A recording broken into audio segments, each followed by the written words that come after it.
Olha, evangelho e tristeza não se compactuam. O evangelho, Emmanuel fala, né, numa mensagem, Jesus conversando com Bartolomeu, no Boa Nova, a gente falou do Boa Nova, né? E Bartolomeu muito triste por circunstâncias da vida, e Jesus fala assim: Bartolomeu, acreditas numa boa nova que não seja alegre? Se uma notícia que você, vou lhe dar uma notícia boa, sua mãe desencarnou. Não, não é notícia boa. Né? A boa nova, e evangelho em grego, evangelion, é boa nova, é notícia boa. Então o evangelho não se compactua com a tristeza, com aquele olhar. Como é que está? Como Deus manda. Deus manda eu ser feliz. A vontade de Deus é que eu seja feliz. É lógico que para ser feliz, nós temos que praticar a lei de Deus. Né? Mas o Rubens pediu uma apresentação e eu vou fazer. Né? Meu nome é Evaldo Raia, sou trabalhador do Centro Espírita Casa do Caminho Chico Xavier, aqui em Jacarepaguá mesmo, né? Ali na freguesia, na Edgar Werneck 929. Quem quiser nos visitar, certamente vai receber um abraço, porque a tônica da casa é o acolhimento. E nós temos reuniões públicas às quartas e aos sábados. Mas como José o carpinteiro, né, é o papai de Jesus, então toda casa que nós vamos é uma casa do mestre. Então a titularidade de minha casa existe só no nosso egoísmo, né, de posse temporária daquilo que não nos pertence. E na proposta da tarefa de hoje, que nos foi apresentada, na página que foi lida de Emmanuel, no livro Pão Nosso, já é uma demonstração clara que a gente tem que entender o direito do outro de não compreender aquilo que a gente quer falar acerca do Evangelho de Jesus. E esse texto que a Leila leu para a gente, ele é muito próximo daquela afirmação do mestre de não jogar coisas santas aos cães, nem pérolas aos porcos. Quando Jesus fala isso, a nossa interpretação é muito ainda limitante, porque não é que Jesus esteja menosprezando aquele que não entenda, não é isso, não é isso. Quando você vai querer oferecer para alguém algo sobre a doutrina, sobre o Evangelho de Jesus, e a pessoa ainda não se tocou da necessidade dessa análise, ela não dará valor ao esforço que você está empreendendo, como aqui na página Emmanuel faz essa reflexão para a gente. É inútil você querer falar uma coisa para quem não quer ouvir. Às vezes a gente enfrenta isso dentro de casa. O pai, mãe, irmão, irmã, filho, marido, esposa, a gente encontra essa dificuldade de relacionamento, de querer trazer um apontamento acerca do Evangelho, que para nós faz tanto sentido e que me propôs uma modificação do meu entendimento, mas não quer dizer que seja o momento do outro. Então nós temos que saber respeitar isso. E muitas das vezes nós percebemos isso, inclusive dentro mesmo da própria doutrina espírita. Você trazer apontamentos do Evangelho dentro de uma casa espírita, você encontra resistência ao entendimento. Por quê? Porque cada um de nós estamos em escalas diferentes de compreensão. O mais importante é que não é o que você sabe, é como você pratica, como você vivencia os ensinamentos que você está absorvendo. Gosto muito de uma fala de Clarencio, no livro Entre a Terra e o Céu, no momento em que está auxiliando um espírito num processo obsessivo contra uma pessoa encarnada, e Clarencio fala: precisamos chamar nossa irmã Lucília. E André Luiz pergunta: mas por que vai chamar outra pessoa? O senhor é ministro em nosso lar, não poderia resolver? Ele falou assim: André, o conhecimento esclarece, mas só o amor transforma. Então, a proposta de transformação que o Evangelho quer fazer na nossa vida é uma transformação do nosso sentimento mais profundo, o nosso amor mais profundo. Não é achar que nós vamos dar de qualquer jeito para qualquer um, que é o objetivo. Não, não. O que me atrai na doutrina espírita, Kardec fala isso na Revista Espírita de 1858, que é o primeiro ano da edição da revista, ele fala que o objetivo da doutrina não é angariar prosélitos, ou seja, não é ter muitos seguidores, não é isso. O objetivo da doutrina é esclarecer a sociedade acerca da vida espiritual, desde que ela queira. Não quer, não é? O mestre passou por Jerusalém durante 3 anos aplicando o seu ministério e o número de seguidores dele era ínfimo em relação ao povo de Jerusalém. Era ínfimo, era muito pequeno. Mas, no entanto, o mestre não se impressionou pela quantidade. Ele sabia que era uma projeção. Não é? O senhor Allan Kardec, quando ele traz a lume o Livro dos Espíritos, ele não tinha menção e percepção de quantos espíritas ou quantas pessoas seriam simpatizantes da doutrina espírita em Paris. Hoje, em Paris, você fala Allan Kardec e ninguém sabe quem é. Se você falar Denisard, Hippolyte, Leon Rivaio, vão saber, porque foi um pedagogo renomado, mas Allan Kardec é um ilustre desconhecido na França de hoje. Tanto que você, o Rubens, no Rubens, todo ano o Rubens vai a Paris, né, Rubens? Lá, né? E ele, quando ele esteve lá no cemitério Père Lachaise, né, onde foi colocado o resto mortais de Kardec, se você chegar na administração e perguntar onde é o túmulo de Kardec, a administração não sabe.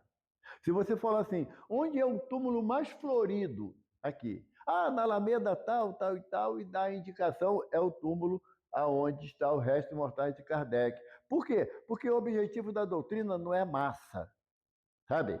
Não é transformar o Rio de Janeiro e o Brasil num país, numa cidade espírita. Não. O desejo é transformar a gente em seres melhores e homens do bem. É esse o objetivo. E nessa temática de transformar a gente em pessoas melhores, a gente não tem que se preocupar com quantidade, não. Sabe? O Rubens estava falando aqui, Leila lendo, e aí a percepção espiritual é de multidão, sabe? É multidão de espíritos que vêm, porque sabe que aqui é a casa de José o Carpinteiro. Nós, na matéria, nem sempre valorizamos, sabe? Mas os espíritos, esses sim, eles sabem qual é a necessidade. Então vão em busca onde se fala do Evangelho de Jesus.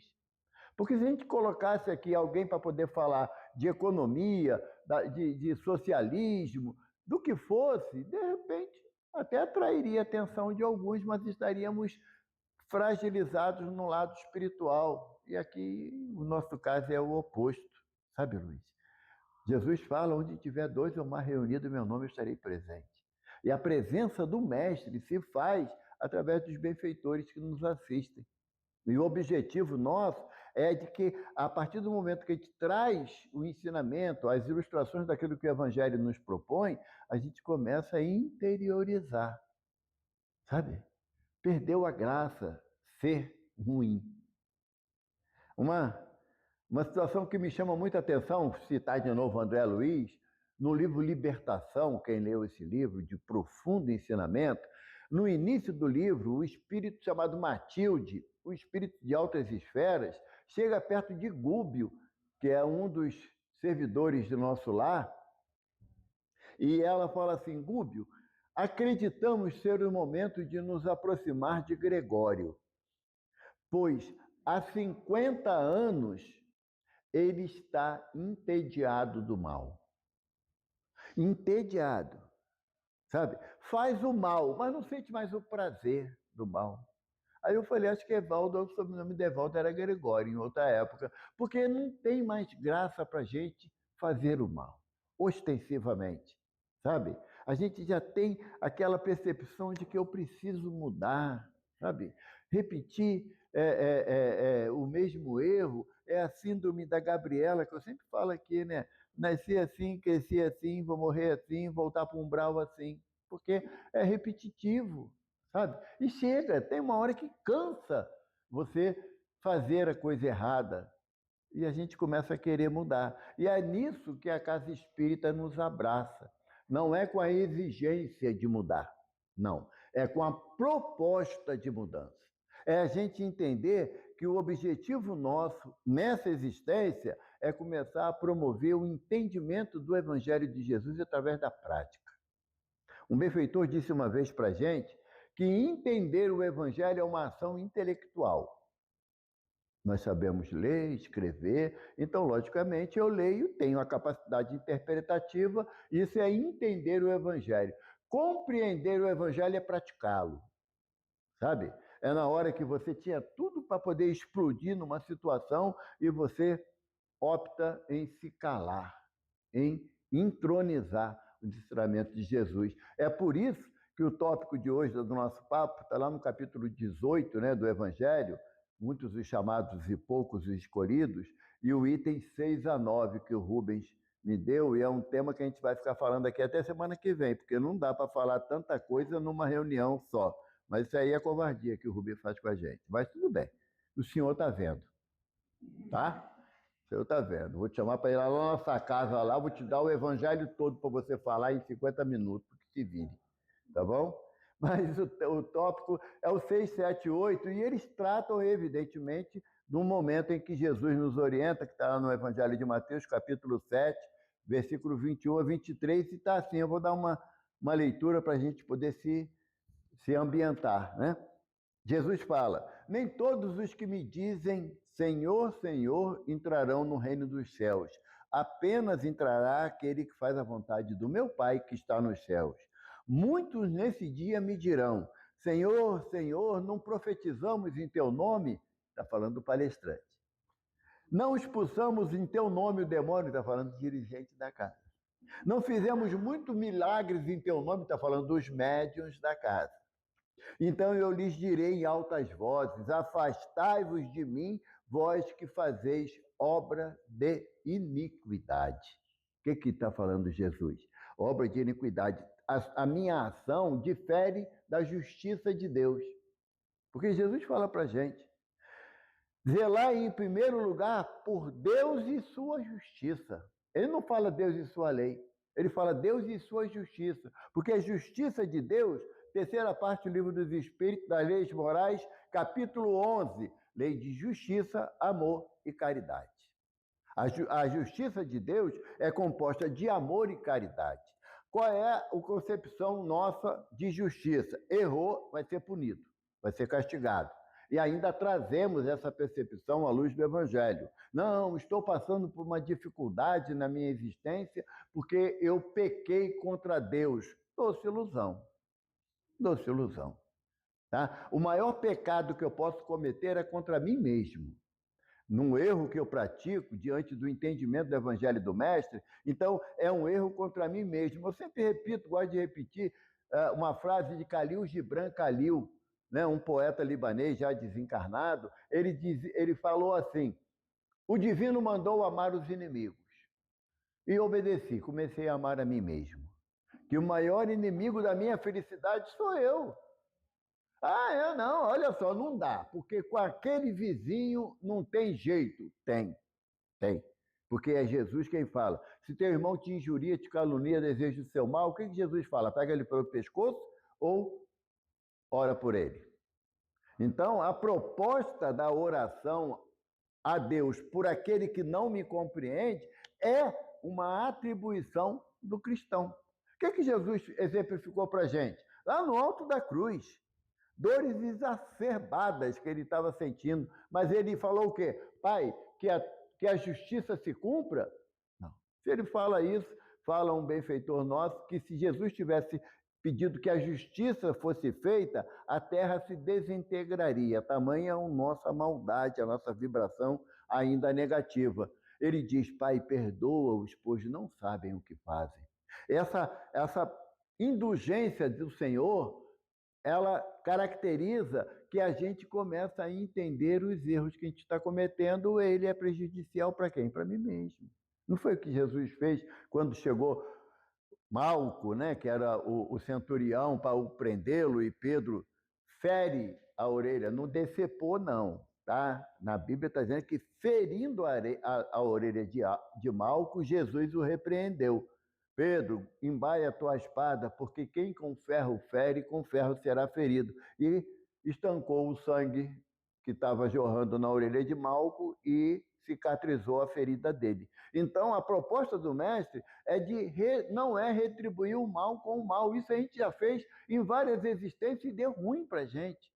Porque a gente sabe, a gente não lembra dos padecimentos que tivemos nas regiões umbralinas antes da presente existência. Mas quando você fala em dor, você tem no teu íntimo, é algo ruim, sabe? É algo ruim. Quando você pega uma obra espírita para ler e vê lá as narrativas da situação dolorosa dos irmãos que estão na região umbralina, dá aquele friozinho na espinha, porque a gente não lembra, mas sabe do que está sendo falado ali. E a gente está cansado disso, sabe? Está cansado da mesmice, de repetir os mesmos erros. O André Trigueiro, que é um palestrante espírita, jornalista da Globo, né? Ele, há alguns anos atrás, ele lançou uma campanha, parodiando uma campanha da Rede Globo. Ele falava, tente, invente, cometa um erro diferente. E cometer sempre o mesmo erro denota o quanto que a gente ainda é ignorância. Estamos na ignorância. E quando Jesus fala que nem todos que dizem, tem aqueles que dizem Senhor, Senhor, e entrarão no reino dos céus verdadeiramente. Por quê? Porque a prática deles era coerente com aquilo que eles falavam. Jesus está alertando a gente é para nós mesmos. Eu acho que ele falou isso para os espíritas. Que espírita acha que só pode ser espírita dentro da casa espírita. Aqui é um lugar mais fácil de ser espírita. Se alguém chegar aqui e falar alguma coisa que eu não gostei, eu vou, tá sofrendo um assédio dos irmãos ignorantes, né? A gente encontra uma justificativa. Lá fora, não, é mal educado, é arrogante, a gente dá um monte de adjetivo negativo. Então, Jesus está falando o quê? Se você está pensando, Leila, que vir para a palestra pública, beber água fluidificada e tomar passe está tudo resolvido? Não, isso é organização Tabajara, lembra? Seus problemas acabaram, chegou a organização Tabajara, então, isso é lá.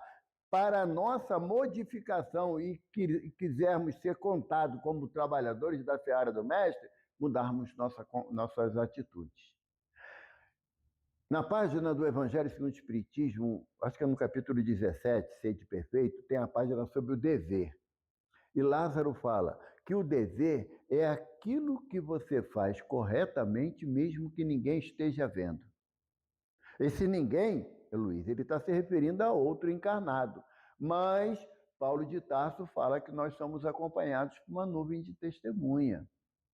Só que ele não diz se é uma nuvem branquinha, com pontinhos brilhantes, ou aquela da família Adams, né? Trovões e relâmpagos, né? Aquelas nuvens. Ele não diz. Por quê? Porque a nuvem de testemunha que me acompanha, ela é condizente com os meus sentimentos. Os meus sentimentos.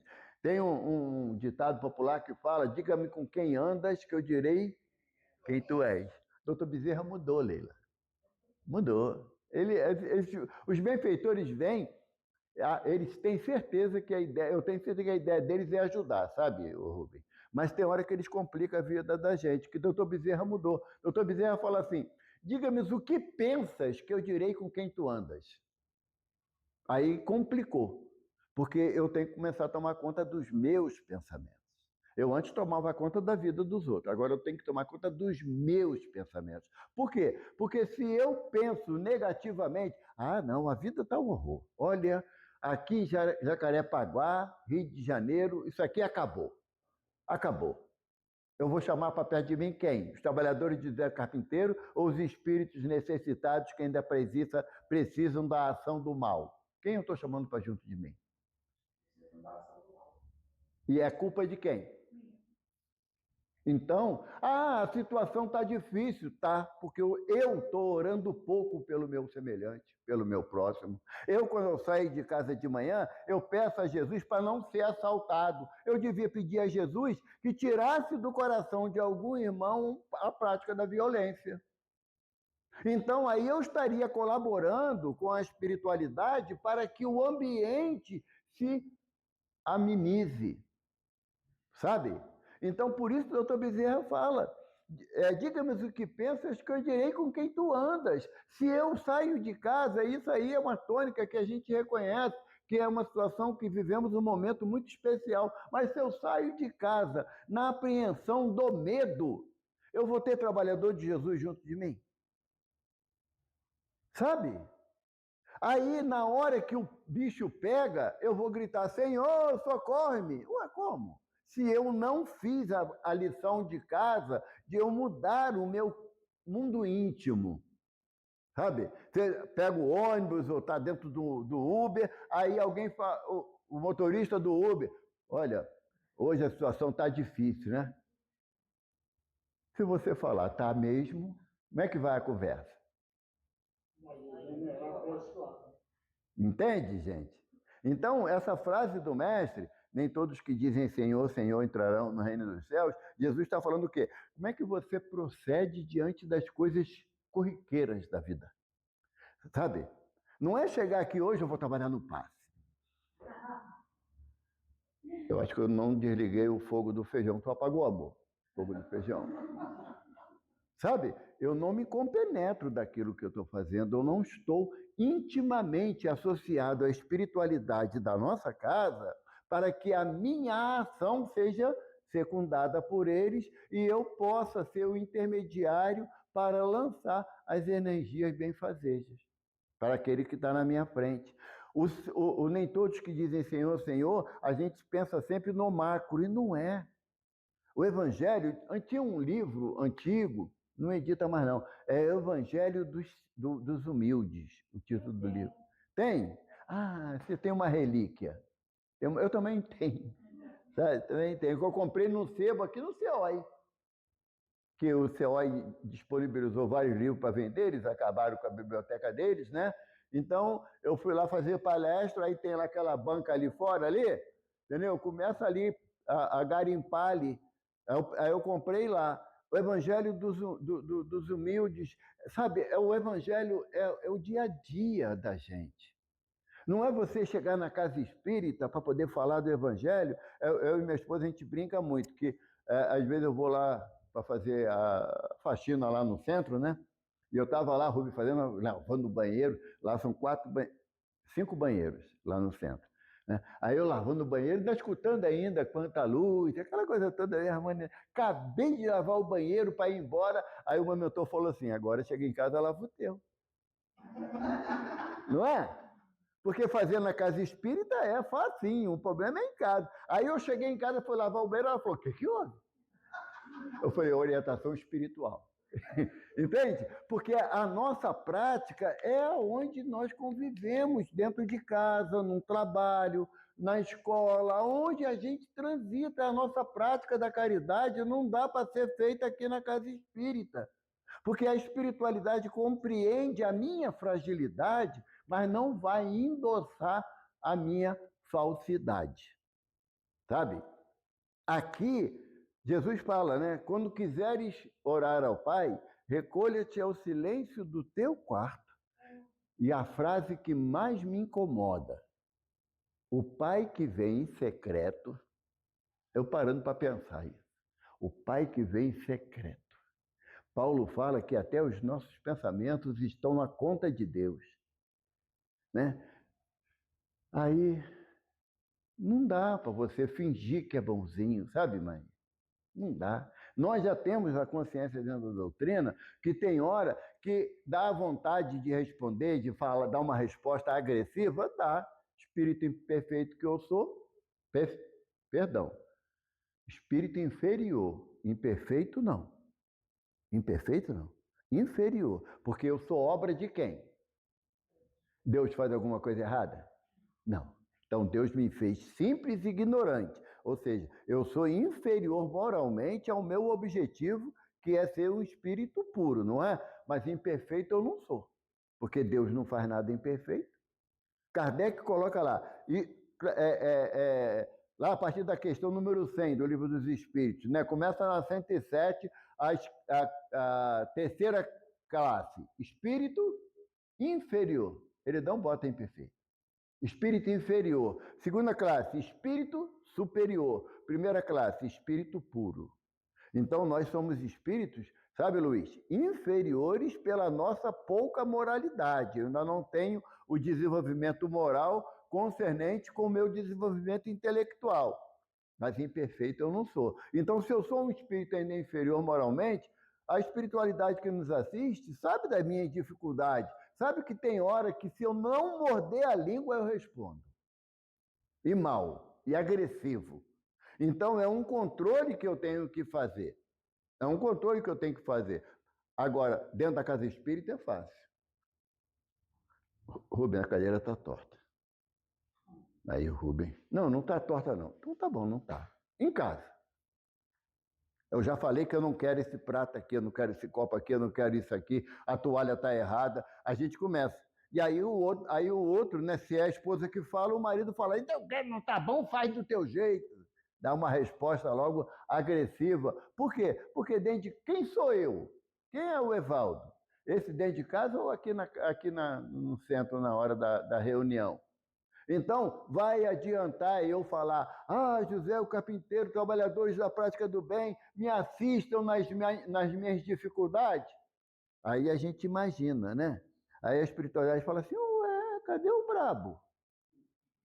Tu é tão senhor de si, sabe tudo. E agora, está pedindo o quê? Não vai fazer isso, porque isso aí quem faria era Evaldo, né? Mas os trabalhadores da Seara compreendem a minha fraqueza, a minha fragilidade, mas não avalia a minha dificuldade. Não avalia. Porque uma coisa eu digo para vocês, quem participa de reunião mediúnica sabe o que eu vou falar agora. Os espíritos chegam e falam assim, aproveitem a oportunidade que vocês estão tendo para que não sofram o que eu estou sofrendo. E não é figura de linguagem. Não é figura de linguagem. A dor, o sofrimento no umbral, ele é recheado do eu quero assim. É do meu jeito. Um benfeitor espiritual disse para a gente, uma vez lá, o Rubens, deixou a nossa diretoria bastante preocupada, porque ele falou assim, toda exigência denota uma inferioridade moral. Eu divido isso com a diretoria das casas que eu vou. Porque a gente tem uma mania, né? Não, mas eu quero assim. Isso aqui tem que ficar assim porque eu quero. Mudou alguma coisa? Na vida do centro, o fato de eu tirar isso daqui e botei aqui? Não, mas é porque o dirigente falou que tem que ser assim. Então, ele também é necessitado das minhas preces, das minhas orações. Porque a proposta da doutrina é a gente buscar o consenso. Jesus pergunta assim, que dizem o filho do homem, o que dizem os homens acerca do filho do homem? Aí André fala, uns dizem que tu és Jeremias, o profeta, que reencarnou. Outros falam que tu és Elias, outros falam que tu és João. João já tinha morrido, sabe? Eu acho bacana essa frase, porque isso denota que não havia um conhecimento próximo de todos os discípulos com João Batista, que era fisicamente, pelo que diz a Escritura, diferente de Jesus. Aí Jesus fala assim, e vocês, que dizem que eu sou? Aí Pedro fala, levanta, tu és o Cristo, Filho de Deus vivo. O que Jesus fala para Pedro? Não foi nem a carne, nem o sangue que te revelou isso, mas meu Pai que está no céu. Não é? Ali Pedro foi o médium da esfera superior, demonstrando que Jesus é o Cristo, Filho de Deus vivo. Beleza. Sabe, expressão? Passou um tempo, Jesus vira para os discípulos e fala assim, é chegado o momento de ir a Jerusalém. Não, eu desejo comer essa Páscoa com vocês em Jerusalém. E os discípulos, não, mestre, vamos lá sim, uma boa, que não sei o quê. Pois é chegada a hora em que o Filho do Homem será entregue na mão dos seus inimigos e eles farão dele o que quiser. Pedro, é ruim de tu ir, hein? Vai nada não. Daqui o senhor não sai. É ruim, é ruim. É o texto lá que eu inventei. Daqui o senhor não sai não, senhor. O senhor vai ficar aqui em Cafarnaum, não vai para Jerusalém. Vão prender o senhor lá, não vai não. O que Jesus fala para Pedro? Afastai de mim, Satanás, que só compreende as coisas dos homens e eu cumpro a vontade do Pai. Pedro foi a voz da espiritualidade superior, reconhecendo nele o Cristo, Filho de Deus, e logo em seguir foi a voz que Satanás é o opositor. Não precisa ficar com medo não, Leila. Não tem não. Tá bom? Diabinho, chifrinho, rabinho, tem não. Tá? Fica preocupada não. Se tem espírito que se apresenta assim, mas para botar medo em você, para ter pesadelo depois. Mas e logo, Satanás é o opositor. Toda vez que você é oposição a uma ideia de organização da casa, você é um Satanás. Tá bom?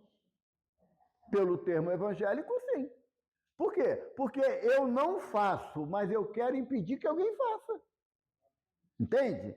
Olha só, podia pegar aqui atrás, vender o terreno aqui de trás, sabe, uma empreiteira dessa da vida. Não, vender não vai dar certo. Vamos fazer ali uns quartinhos ali para alugar? Para dar uma renda para o centro? Ah, hã? Kitnet, kitnet. Aí a diretoria fala assim, beleza, contrata os pedreiros, compra o material e faz. Não, eu estou dando a ideia. Vocês que façam, pô. Já estou dando a ideia. Sabe? Você está sendo um opositor. Por quê? Porque qual é o objetivo da diretoria? Harmonizar a casa para oferecer as melhores condições, não é? Faz um monte de kitnet ali. Como é que vai ter almoço da comércio? Entende? Aí quando dá errado, a culpa é de quem?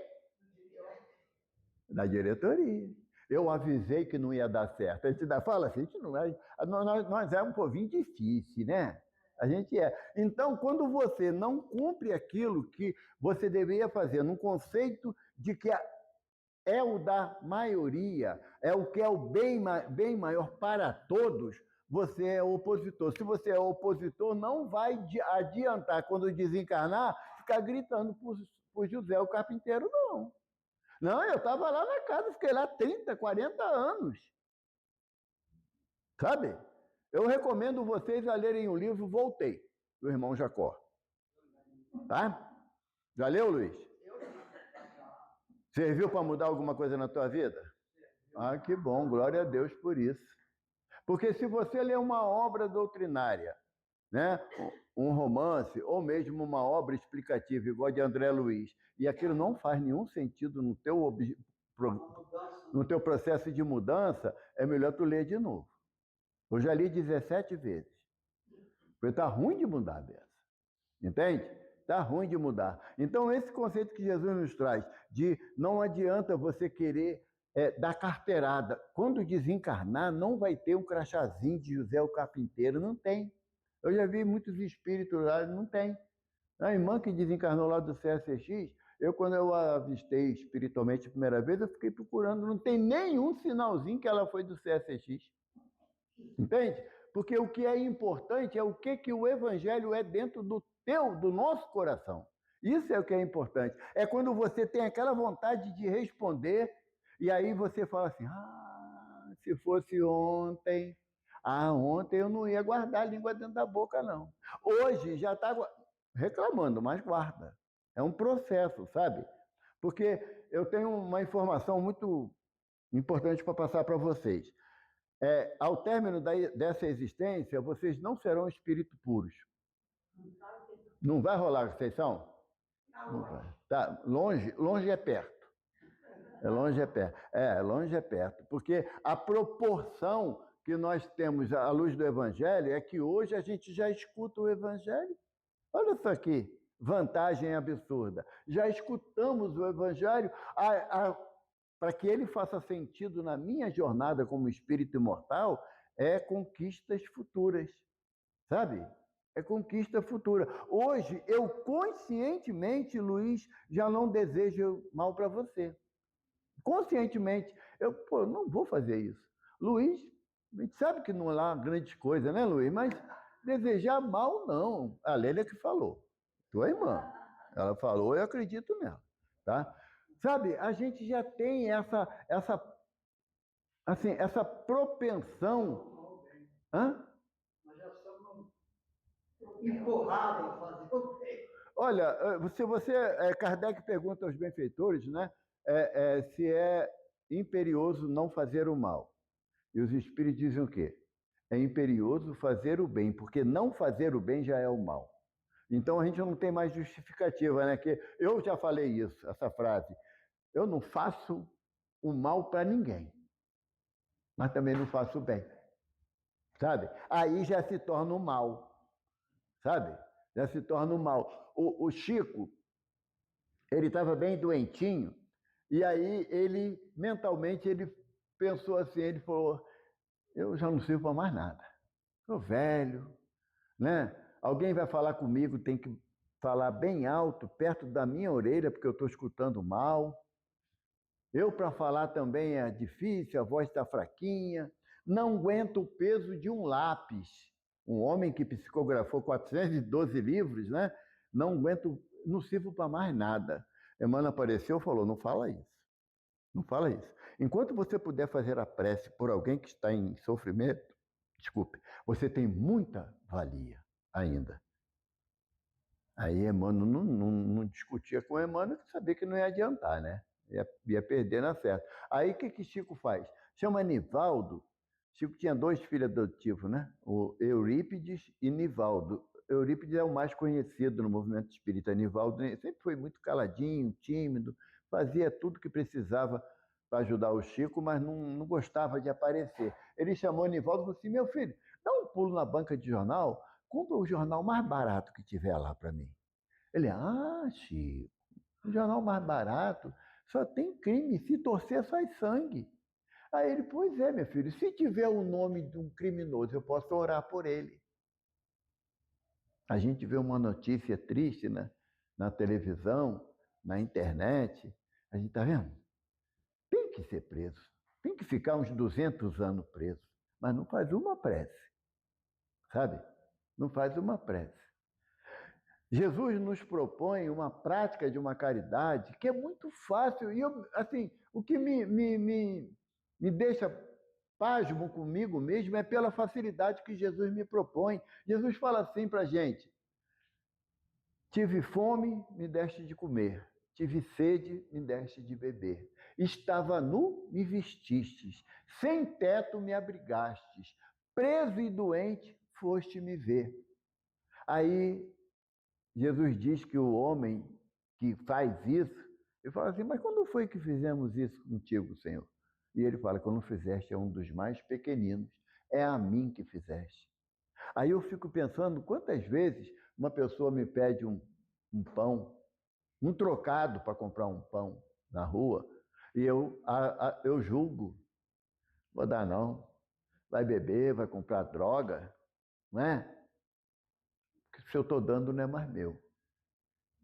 Sabe? Imagina se os benfeitores falassem para nós, Rubem, vocês vão entrar aqui na casa, vão assistir a reunião, mas não vou dar a vocês nenhuma energia reconfortadora, porque chegar lá fora vocês vão falar mal dos outros, vão perder tudo, então não vou dar nada.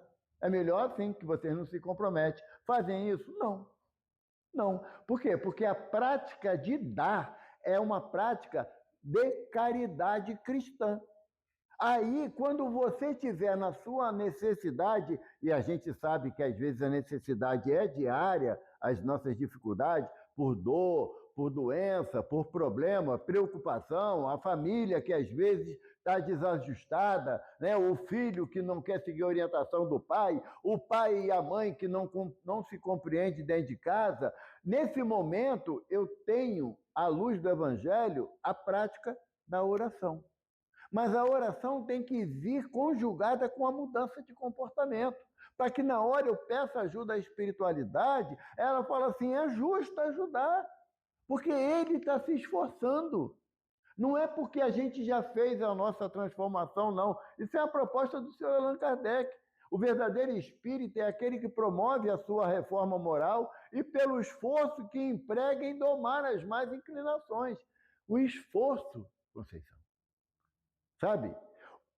Promover a transformação moral, Belinha. Não é aquele que já fez a transformação moral e aquele que já domou as más inclinações. Esse não precisa do espiritismo, porque ele já é um cristão. A prática dele já é uma prática cristã. O Mestre nos afirma: no mundo tereis aflição, mas não vos inquieteis, eu venci o mundo. E o Evaldo quer vencer no mundo. Quer ter um carro melhor, uma casa melhor, sabe? Quem gosta de praia, uma casa na praia. Quem gosta de montanha, uma casa em Petrópolis, Teresópolis, Friburgo, sabe? Mas a proposta do Evangelho não é vencer no mundo, é vencer o mundo. Eu gosto de uma história do Mahatma Gandhi. De vez em quando eu conto, né, amor? Essa história. Mahatma Gandhi, ele foi chamado pela rainha Vitória para ir a Londres para discutir a questão da emancipação da Índia.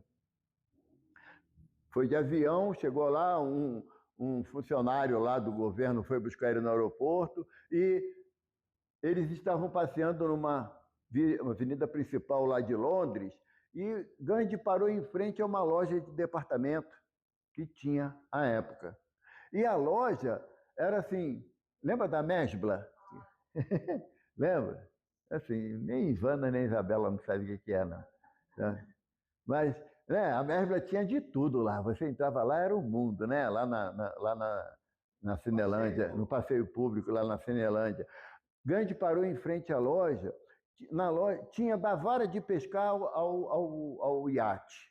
Na loja. E Gandhi olhando aquilo, assim, vendo os detalhes. Aí o funcionário do governo falou assim: senhor Gandhi, o que o senhor quiser comprar aí, pode pedir, a coroa paga. O que o senhor quiser levar para a Índia.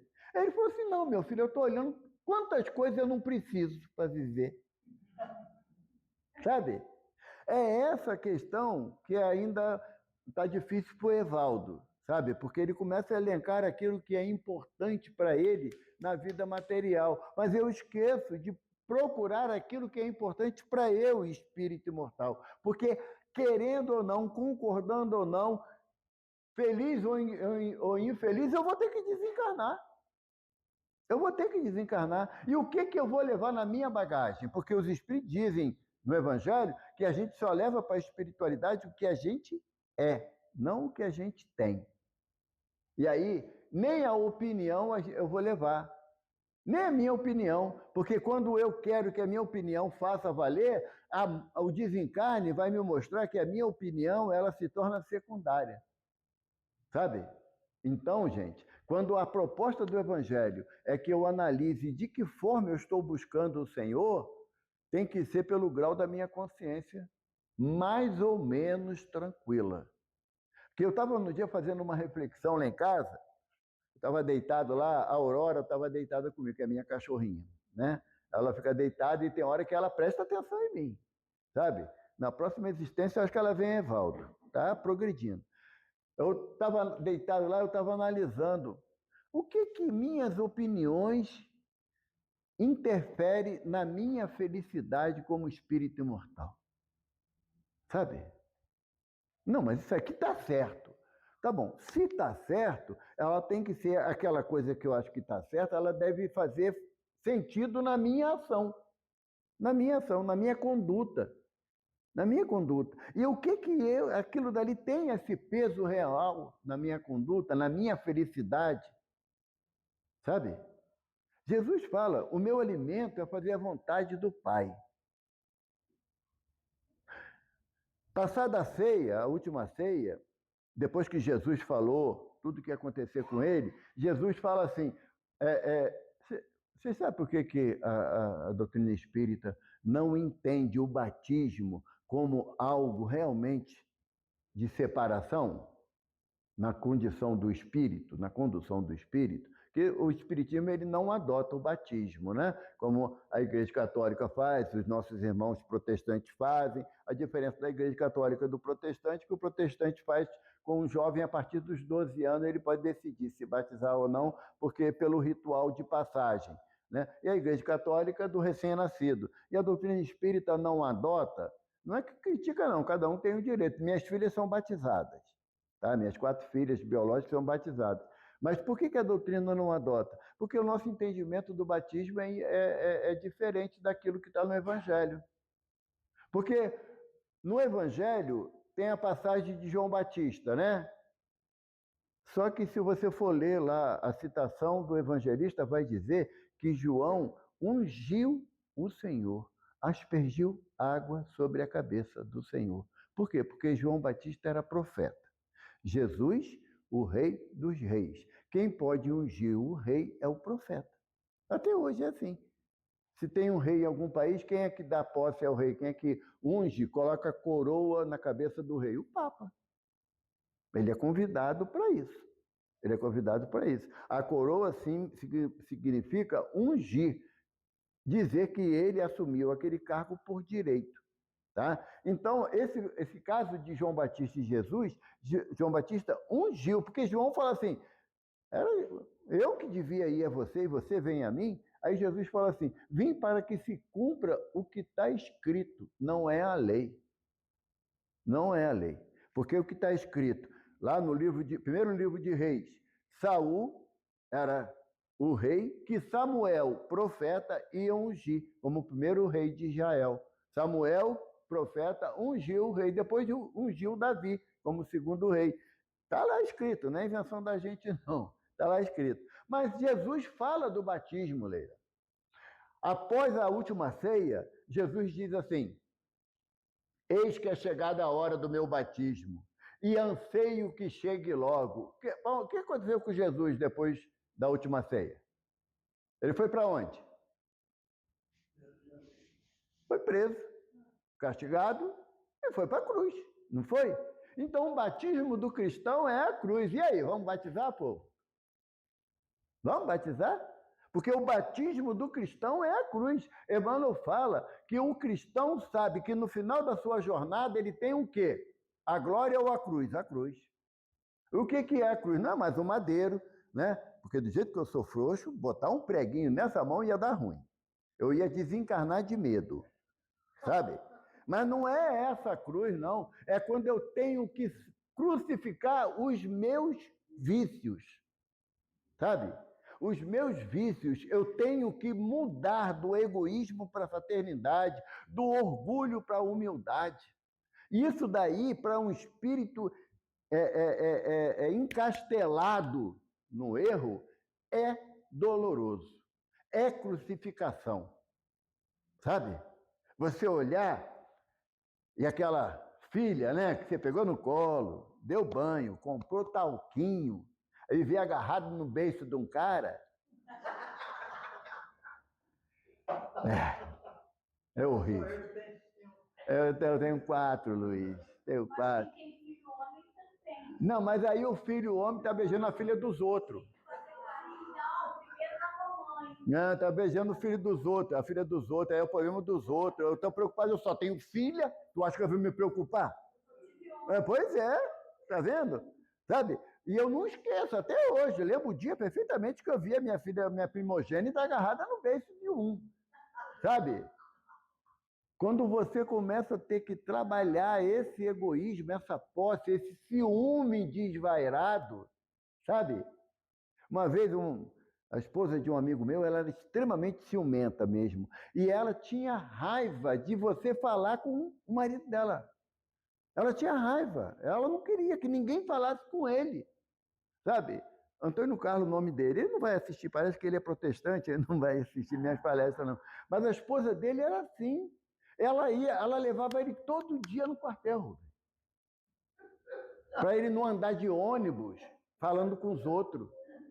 Imagina como essa pessoa sofre, não é? Sofre, sofre. Então, a proposta do mestre, do Senhor, Senhor, nem todos que dizem entrarão no céu, no reino dos céus, é em relação à tua conduta diante do evangelho, porque não pode ser fachada, sabe? Não pode ser fachada. É você sair da casca. O que é a casca? O corpo é uma casca. Isso aqui é uma máscara que a gente usa. E quando a gente volta para a espiritualidade, através do desencarne, perdemos a máscara. Não dá mais fazer cara de coitadinho do burrinho do Shrek, sabe? Não dá. A minha realidade eu vou mostrar nua e crua. Uma vez um espírito, numa reunião mediúnica, ele falou, vocês estão ouvindo o que eu estou falando. Eu estou no sufoco. Já sofri muito. Mas vocês não abandonam a máscara de vocês de bonzinho, porque vocês são o que vocês sentem, pensam. Então, quando a gente vai falar do Evangelho de Jesus na nossa prática, eu já perdi a vontade de criticar o outro, sabe? Pelo que o outro não faz. O que ele não faz é problema dele. A questão é o que eu não faço para o meu progresso moral individual. Estou longe pra caramba, eu sei que estou. Eu tenho certeza que daqui, Emmanuel, para terminar, Emmanuel diz que os sistemas solares que Jesus faz a sua evolução não existem mais. Os sistemas solares. Um sistema solar dura, em média, 10 bilhões de anos, segundo a astronomia. Astronomia. Eu não gosto de astrologia, não, sabe? Não tem validade, não. Mas esse é outro assunto. Eu vou preparar um estudo só sobre isso. Mas dizem os astrônomos que um sistema solar dura, em média, de 10 a 12 bilhões de anos. Se os sistemas solares é mais de um, não é? Está no plural. Aí eu, Evaldo, para ajudar a Conceição, eu arbitrei que Jesus, desde criado simples e ignorante, igual a gente, que ele foi criado assim, até a condição crística, ele passou por 5 sistemas solares. 5 vezes 10, 50 bilhões de anos. Eu, no meu cálculo, Luiz, eu estou no primeiro bilhão. Falta pouco, né? Falta pouco, logo ali. Milhão. Logo ali, entendeu? Porque se você analisar a vida aqui no planeta Terra, a vida começou há 2 bilhões e meio de anos atrás. O primeiro ser hominal, não é homem, não. O ser hominal começou há 2 milhões de anos atrás. O Homo sapiens, que é aquele da caverna, lembra, Conceição? Daquele da caverna que saía correndo, largava tudo. Não, Luiz, você ainda estava na época da fera ainda. Aquilo ali foi há 200 mil anos atrás. O Homo sapiens. Puxava a mulher pelos cabelos. E a burra ia. Né? Por isso que o dela é curtinha lá. Ela não quis deixar mais do que ela crescer, não. Né? Aí veio depois o Homo sapiens sapiens, não é? Que somos nós, há cerca de 40 mil, 20 mil anos atrás. Estamos no primeiro milhão? Não estamos. Não tá, nem perto.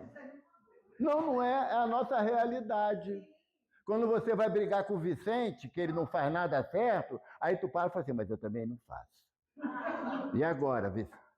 Aí o Vicente olha assim e fala assim, só eu? Só eu, Conceição, que não faço nada certo? Por quê? Porque a proposta do Evangelho é que você comece a introspectar os ensinamentos de Jesus. Você tem que fazer igual minha mãe, Dona Dalva, na espiritualidade já há mais de 30 anos, ela fazia, Leila. Macaco, olha o teu rabo que lá vem o trem. Minha mãe falava muito isso para mim quando eu queria falar mal da vida dos outros, ela vinha logo com essa correção. Por quê? Porque a partir do momento que eu deixo de tomar conta da minha vida para tomar conta da vida do Rubens, olha o tempo que eu perco. Sabe? Por mais que ele seja meu irmão, que eu o ame, mas eu não vou fazer ele mudar os conceitos dele. Os meus eu vou. E aí, quando chegar na minha hora de pedir Senhor, Senhor, o mestre vai falar, pô, filho, não dá. Eu tenho uma lei para cumprir, sabe? Que a lei, sabe por que a lei de Deus ela é imutável? Porque é perfeita. E a gente se aborrece. A lei humana, o bom advogado encontra uma brecha na lei humana. Na lei de Deus não tem brecha. Mas tem a recompensa pela prática do bem. Porque Emmanuel fala para a gente que se a lei de causa e efeito vem cobrar o seu justo valor e te encontra na prática do bem, manda misericórdia que a cobrança seja adiada. Então, por uma questão de inteligência, vamos fazer o bem. Graças a Deus.